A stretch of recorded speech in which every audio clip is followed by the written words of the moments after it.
Olá pessoal, tudo bom com vocês? Eu sou o professor Luciano Júnior, professor de História. Nós vamos para mais uma aula do Educa Recife para as turmas maravilhindas do 7º ano. Então hoje, aí vocês estão observando, o professor já está padronizado aí, porque hoje tem jogo da seleção. E a gente já está no clima aqui de vai Brasil, né? Então, mas antes disso, a gente tem que ter a nossa aula de História, né? Então, assistir a nossa aula de História para entrar depois no clima aí do sextou e entrar já no clima da torcida. A gente já está aqui, ó, na aula, mas já esquentando os tambores para a torcida. Então, para a nossa aula de hoje, nós contamos com a ajuda da Karen aqui, ó, Karen, nossa intérprete de Libras, que junto com toda a equipe de intérprete de Libras nos ajudam para que nossas aulas se tornem mais acessíveis para todos e todas, né? Que a gente entende que inclusão não é só importante, é fundamental. E a gente diz sempre que a gente anda aqui muito cercado de boas companhias. Então, já apresentei aqui a querida Karen, mas agora tem o pessoal da produção que está lá por trás ali do vidro do estúdio, né? Juninho e Isadora Vanessa. Vanessa que é a Vanessa V2, porque está comigo aqui na aula a Vanessa V1. E eu digo V, mas a gente tem Vanessa com V e Vanessa com W, né? Mas V1, V2, W1, W2, tudo é Vanessa, certo? Então são as duas queridas Vanessas. Então aí, a professora, tudo de boa? Tudo de boa, professor Luciano, meu povo do 7º ano. Estamos iniciando aqui mais uma aula, né? Como o professor Luciano colocou aí, nesse ritmo de Copa do Mundo, torcendo aqui, né, pelo Brasil e rodeado, né, de alegria, de conhecimento, só de coisas boas. Então vamos embora, porque a aula aí foi feita com muito carinho para vocês e a gente hoje tem bastante coisa aqui para aprender, viu? Então vamos lá, professor Luciano. Vamos embora. Lembrando, vocês acompanham nossa aula agora pela TV Nova. Essa aula ela é reprisada no turno subsequente. Essa aula vai para o canal do YouTube do Educa Recife e essa aula pode ser acessada também pelo aplicativo do Educa Recife, que o meu xará Juninho já jogou aqui, ó, os QR Code. Aponta o celular para o QR Code, baixa o aplicativo, que na realidade eu acredito que a essa altura do campeonato, para frasear, né, o momento que a gente vive, você já deve estar aí com o aplicativo, né? Porque com o aplicativo do Educa Recife, você assiste às aulas com a sua internet financiada. Mas aí, ó, se você não assistiu, não fez o download do aplicativo e instalou, ainda dá tempo de se recuperar no campeonato aí e ganhar os pontos, né? Ganhar os pontos referentes ao aplicativo aí. Então, baixa o aplicativo, não se abestalhe, porque quem se abestalha vai feito a Alemanha, né? Vai embora na primeira fase. E pode interagir com a gente aqui ao vivo, isso, né? E pode interagir com a professora Vanessa pelo chat, né? Ela fica ali ansiosa por perguntas, né?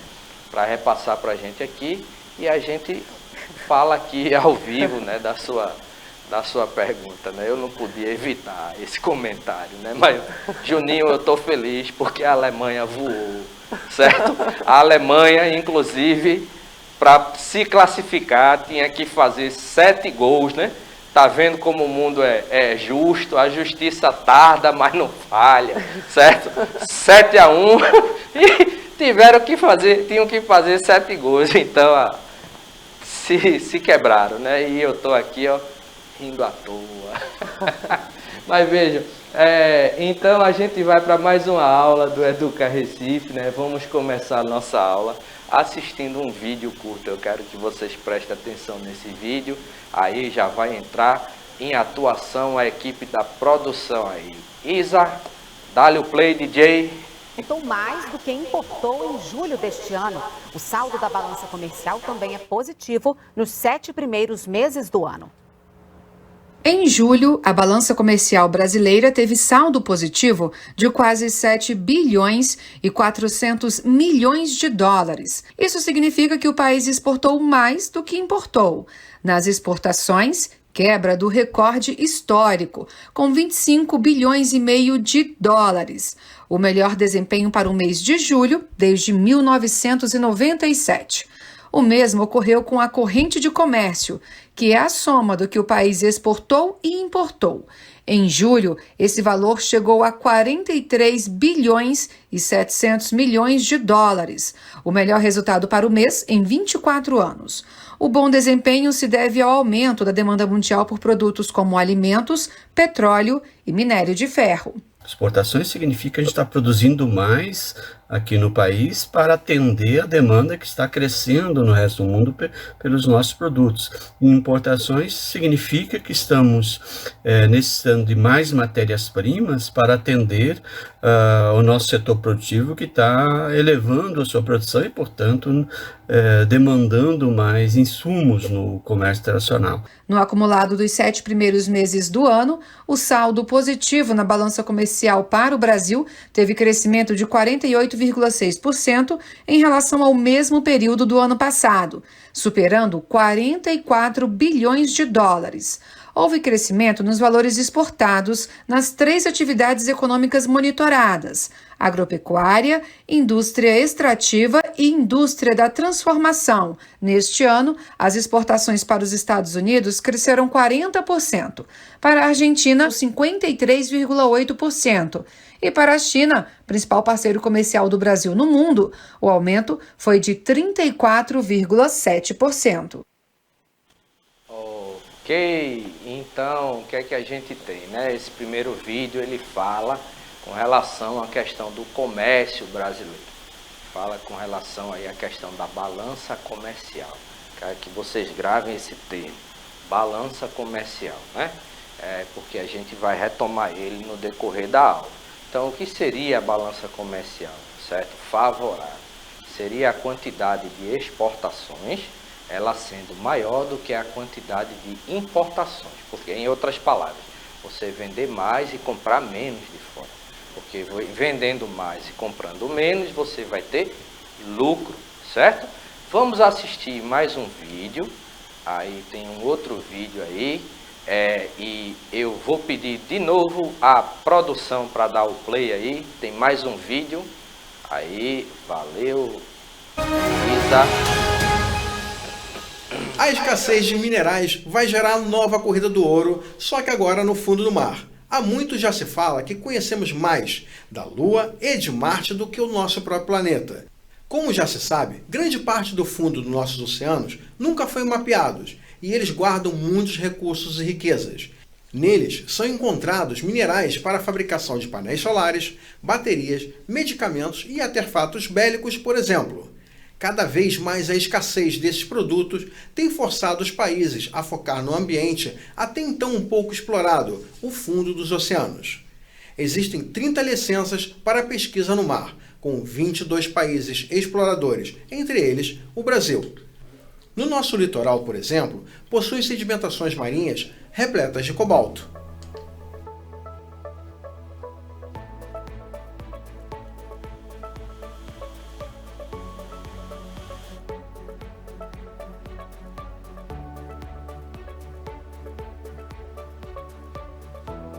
Uma observação que eu gostaria de colocar é que ter uma marinha forte, presente e bem equipada para defender os nossos interesses é mais do que fundamental.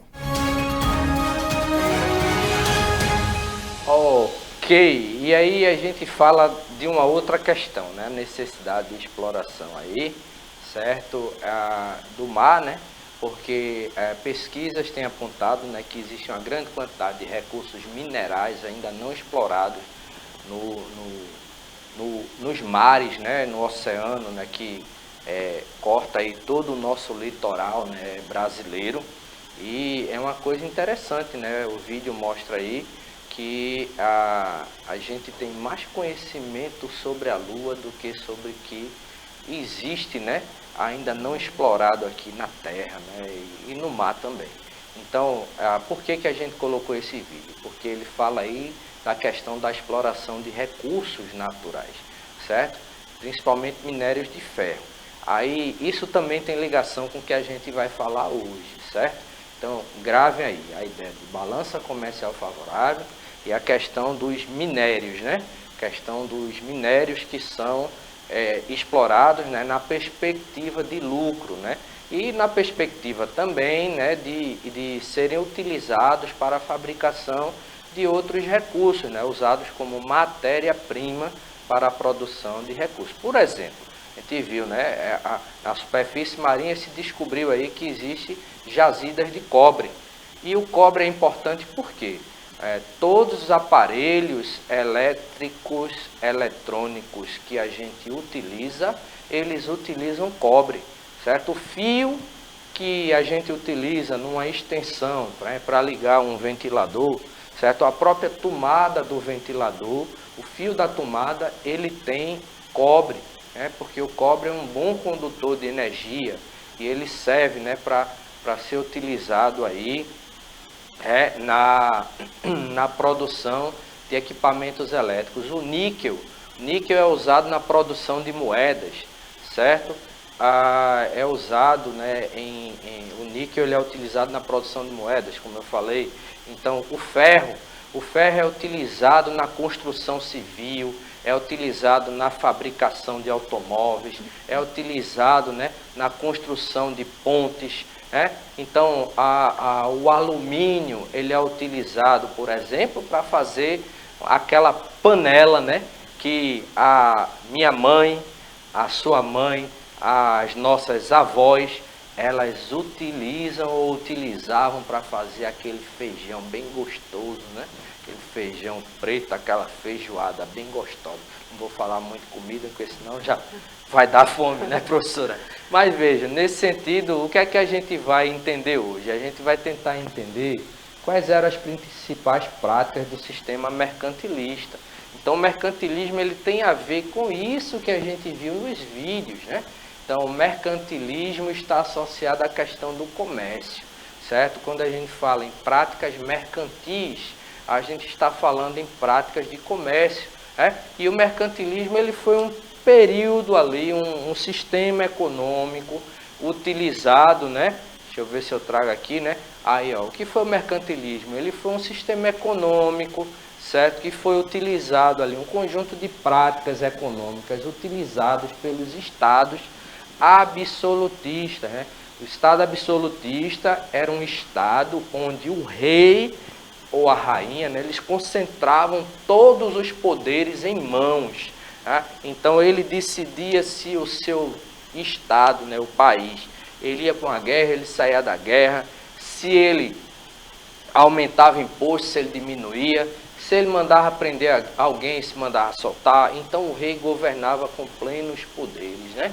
Então nesse sentido ele reinava absoluto. Não à toa o rei francês Luís XIV, né?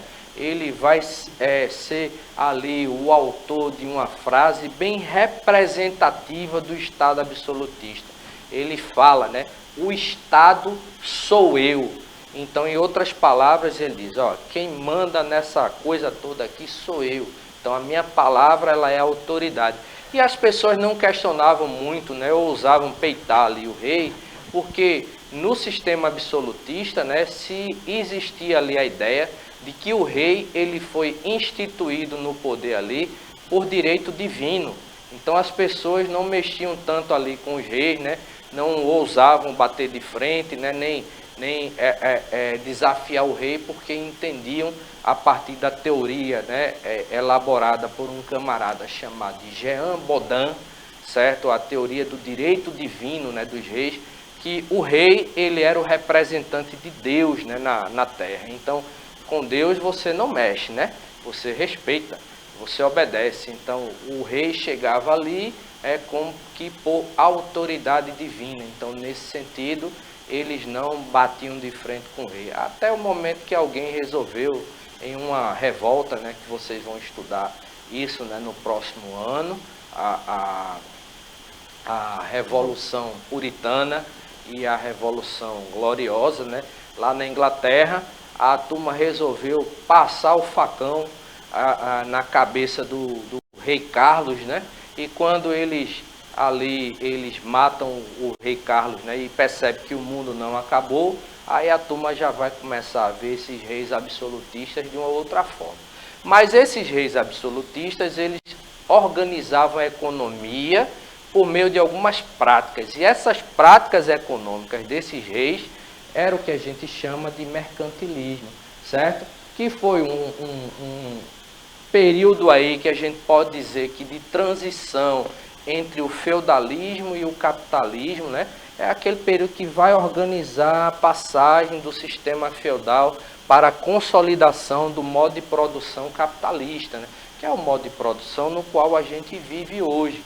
Modo de produção onde a gente tem um sistema produtivo que troca a força produtiva do trabalhador, da trabalhadora, por um salário, para que explorando ali a força produtiva do trabalhador, da trabalhadora, para a produção de produtos que serão comercializados, trocados por dinheiro, né, por moeda, né? Então, no sistema capitalista, a gente tem a troca de produto por moeda. E tem também toda uma relação de exploração da força produtiva, né, dos proletários, né, dos trabalhadores, que não sendo donos, detentores dos meios de produção, por exemplo, o trabalhador não é dono da máquina, da indústria, né?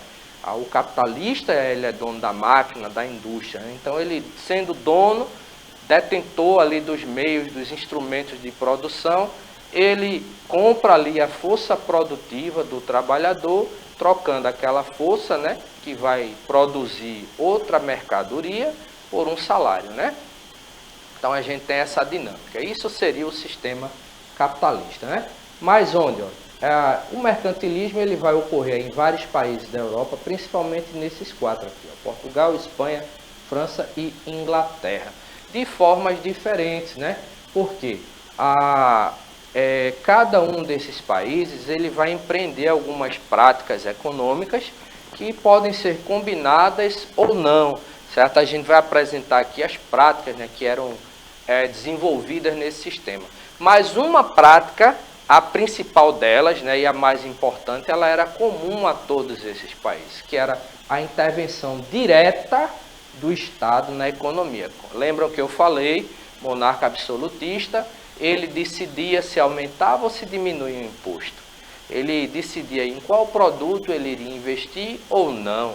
Então, na figura do rei, o Estado ele controlava a economia, certo? E controlava por meio de práticas, né? A gente já falou aqui, ó, o que foi o absolutismo, né? Aqui, ó, só recapitulando, regime político em que os reis possuem o poder absoluto sobre suas nações, ou seja, a concentração de poderes nas mãos do rei. Então, eu já falei também que o mercantilismo ele foi um período aí de transição entre o feudalismo e o capitalismo, certo? Onde a gente vai ter uma nova adequação de poder que vai conciliar aqui, ó, parcialmente, interesses da nobreza tradicional e da nascente burguesia.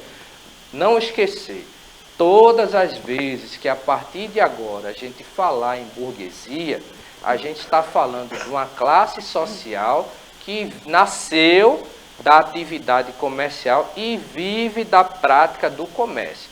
Comércio de suas diferentes formas ao longo da história. Inicialmente com as feiras, as manufaturas, depois com as corporações de ofício, né, as oficinas, chegando à produção industrial e hoje ao sistema financeiro, certo? Então, a burguesia ela vai trabalhar dentro da dinâmica do comércio, né? Então, ela surge ali por volta do século XII e vai ganhando ao longo da história poderes, né, e cada vez mais ativos aí na participação política, né?